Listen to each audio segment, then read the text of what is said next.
Hello, everybody. Today I got Brandyn Robles on, and today's slide of our video is going to be how he makes hundreds of dollars selling used books online. So go ahead and introduce yourself real quick. Give us a quick introduction. You can tell everybody who you are, where you're from, and what you do. All right. What's up, guys? My name is Brandyn Robles. I am from Tampa, Florida. I've been selling on Amazon and eBay for roughly 3 years, and I primarily sell used books through those platforms. Okay, and so how did you get started on reselling? Because you're a young guy, you're a college student. So tell me, how did you first get started into reselling? Did you have a friend, family member? Were you watching YouTube videos? Tell us the story about how it happened. So I was working at a fast food restaurant through high school, and I knew I was going into college, and I needed more time to focus on my classes, and the schedule I had was not. So I started finding videos online, and I started seeing people go to garage sales and flipping toys. So I started doing that for a couple months, and eventually I saw people do books. And one thing that appealed to me is they're cheap. And once I started getting the books with the garage sales, I moved on to thrift stores and finally bulk deals from estate sale companies. And ever since, I've just been selling bulk books. Okay, awesome. So yeah, I was watching some of your videos, and I've seen you picked up videos on your videos. I've seen you picked up books for 50 cents, $1 a piece. And recently, one of your videos, you flipped and sold this book for $800. So I'm sure that'll get people's attention. Tell them how they can go about doing this if they're interested. They're like, tell me more. What do we need to do? Well, the thing is people need to get rid of books. They're sick of them. They're heavy. And when people are moving out of houses, they don't want to deal with them. So the one thing I want to do is not sell one, sell them all. Get them out. I'm done with them. And so through this, I'm getting this good deal. I'm doing the labor for it.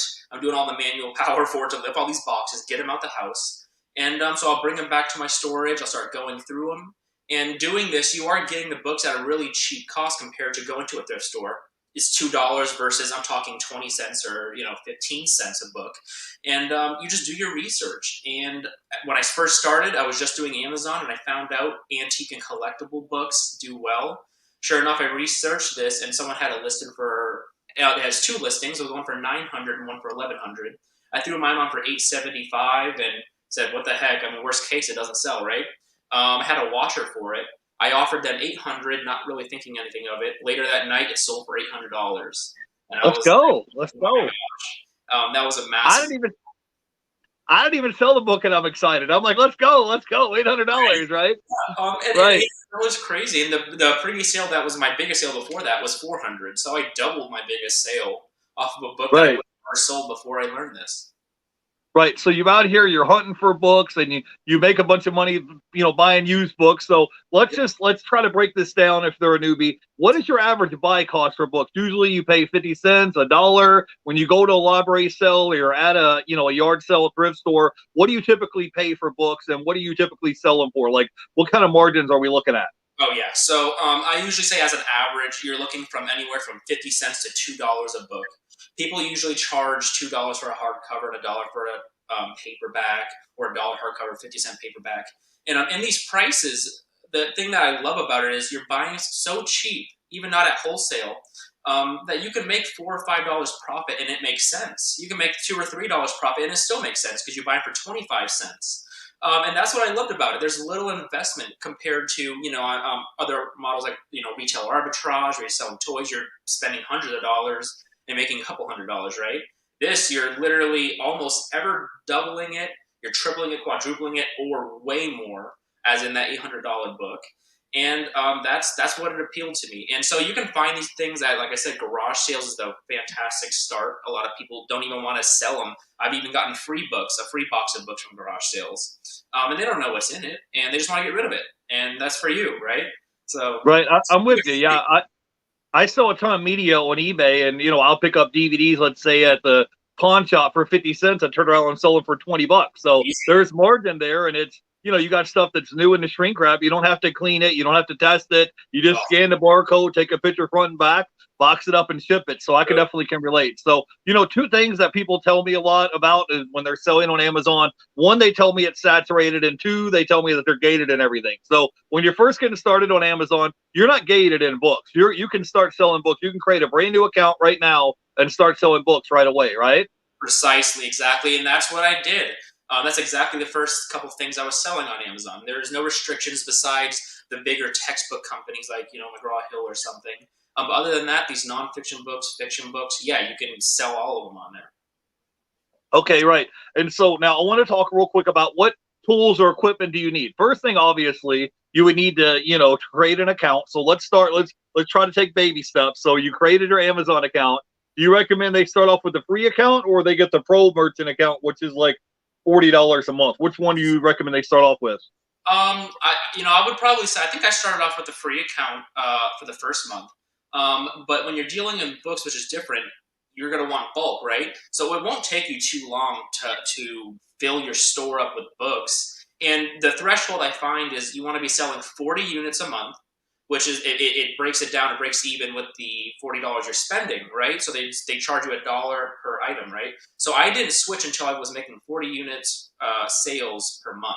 Once I knew I was breaking even on that price of the account, then you get things like unlimited storage. You don't have to pay $1 per sale anymore. And if you don't switch with that $40, you'll be owing more than what you would spend for that account. So after that, there's a lot of benefits with that pro account, as you know. Right. Yeah, I'm mainly an eBay seller, but I just downloaded the Amazon seller app. And because somebody was like telling me that, like, all right, Jeff, I'm making millions of dollars selling on Amazon. Just, I don't want to hear any excuses. You can at least download the Amazon seller app. We're not going to charge you no money. It takes 2 minutes out of your day. At least do that. And then I had somebody else chirping in my ear, and it was like, go ahead and open up the Amazon seller account. It's free. At least you can create the account and get the ball rolling. So I'm just now getting started on Amazon. I make probably 95% of my sales on eBay, but it's like I keep hearing people, they're like, go ahead and do it. Like you have zero risk and you have no money tied up. You might as well get started. You can't keep making excuses forever. And when there's, you're walking by profit, you may be if you're already at a yard sale or you're at a thrift store anyways, and let's say you're looking for shoes or clothing or whatever, you might be walking by huge profits and not even know it. That's why I bring on guests every week and they have different niches and can tell you about it. So next thing I want to talk about is what equipment do you need? Because I watch you in your videos. You have like earbuds, you're scanning barcodes. Tell us what are 3 or 4 things we need, like equipment that we need to get started in selling books. So I'll tell you, number one, the very first thing I did, Amazon Seller app. It's free. Once you get the account, absolutely free. There's nothing you have to spend.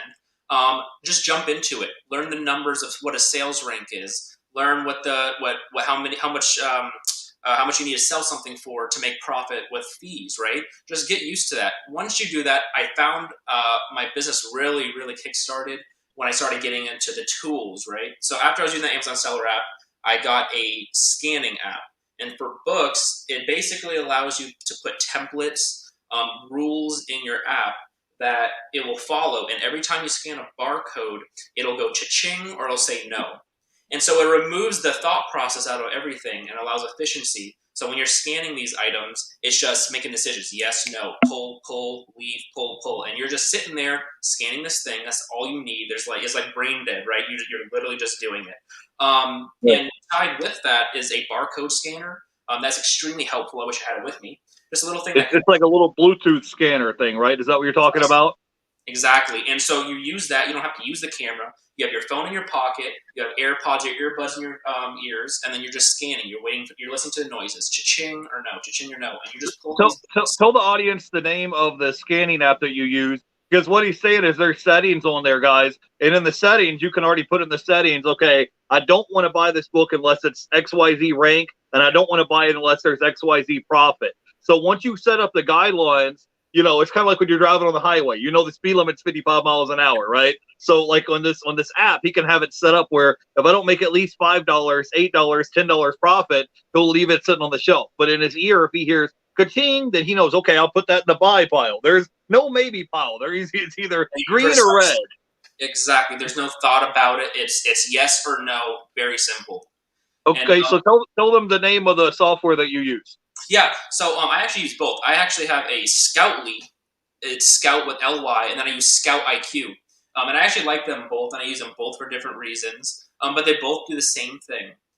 You can put in a buy cost, so if there's $1 a book, perhaps, you can enter that in there, and it'll automatically calculate it to if you're making $2 or $3 profit. And so those two softwares I would recommend are the best. I think both of you give a Both of them give a free amount of time, a free trial that you can try it. Just go ahead and try both and see what you like best. But both of Okay. them, nonetheless, work the same. Okay, cool. We're gonna try to keep this between a 10 or 15-minute video, guys. I promise. So today, I want you to kind of drop some advice. What would be 2 or 3 pieces of advice you could give somebody? They wanted to get started selling on Amazon, FBA. They wanted to do merchant fulfilled. They wanted to start selling books. What's 3 pieces of advice that you could give them that would help them out right out the gate? So number one, in terms of Amazon, the Amazon Seller app. That is my number one thing. Get started. Just get used to the numbers. It's intimidating when you see a number that says 3 million sales rank. You don't know what that is. That's just demand, guys. And so you're scanning these items. There's different categories, and you just learn those different categories and what those numbers mean in relation to how much there is. So number one, get the Amazon Seller app and start scanning. Number two, hit garage sales. That's going to be the cheapest sourcing you're going to find because these people want to get rid of stuff. It's not like a thrift store where they're trying to make a little money, or a pawn shop. These are people that are like, I need to unload this. They're desperate. Go towards the end of the day at 12 o'clock, right in the middle of the day. They want to get rid of it. They'll give it for free. So garage sales is the number one thing. Or hit your local thrift stores. The Goodwills are good. I've hit them all the time. But like your local ones, that is a small business that they want to find somebody to buy books perhaps or whatever else for cheap. So I would just get started, guys. That's the number one thing. Right. Yeah, I've actually been online before, like on Craigslist, looked in the free section and found people that were giving away books or having stuff left over from yard sales, and they're saying, "Hey, look, here's the address, here's the curb alert, everything that's left over, like on a Saturday, Sunday afternoon, and stuff they didn't sell at the yard sale. They'll put it out at the street curb and give you the address, and you can just come pick whatever you want, and you have no money tied up invested." And some of these places. I've seen you pull stuff at Salvation Army, Goodwill, yard sales, places like that, and they only have a limited amount of space, so they need to move products. Right. So some of these places are willing to negotiate, they're willing to work with you. You just got to go out there and get started, like he said, and you're going to start coming across deals. So anyway, so we talked about that. We talked about sales rank. We talked about the equipment you need. We talked about getting started. We talked about tips and advice. This is the most important part. How much money can somebody make if they're first getting started? Let's say they're doing this part-time on nights or weekends or holidays. They have free time and they're just getting started. How much money could somebody realistically make, let's say, in a month? Could they make $1,000, $2,000 a month? What would you say is a realistic expectation to make all this business? Yeah, so when I had my fast food, my job, I was probably doing like $1,000 or something like that per month. And that was huge for me because I was working these massive hours at my job. And then I was doing this on the weekend. I'll find the garage sale deals. And I was going out there and on a Friday morning or a Saturday morning when they're open, or at estate sales. And yeah, you're buying these items. You're talking quarters. You're not talking $10s or $20. You're talking quarters per item. With upwards potential of profit, literally 10, 20, 30, $800 profit potentially, right? So you never know. The main thing is bulk and efficiency. You want to get through as many bad books as you can to get the profitable ones. So yeah. And the thing is that if you're not out there hunting for this merchandise, like I'm not expert in books, I would walk right by that $800 book, guys, and not even know the difference between a $5 book and an $800 book. So that's just going to come with experience and being out here in the field and out here hunting for merchandise. So anyways, we had a great time with you hanging out with us on the show. Tell everybody where they can find you at. I have all the links down below, but let them know where they can check you out at on YouTube and Instagram. Cool. Yeah. Check me out at the Brandyn Robles on Instagram, and I have my YouTube. Go follow that as well. Always ask questions. I'm always willing to answer. Okay, awesome. We'll see you guys in the next video. Go follow our guests. All the links are going to be down below in the description. Till then, you guys have a great day. Bye, everybody. Bye.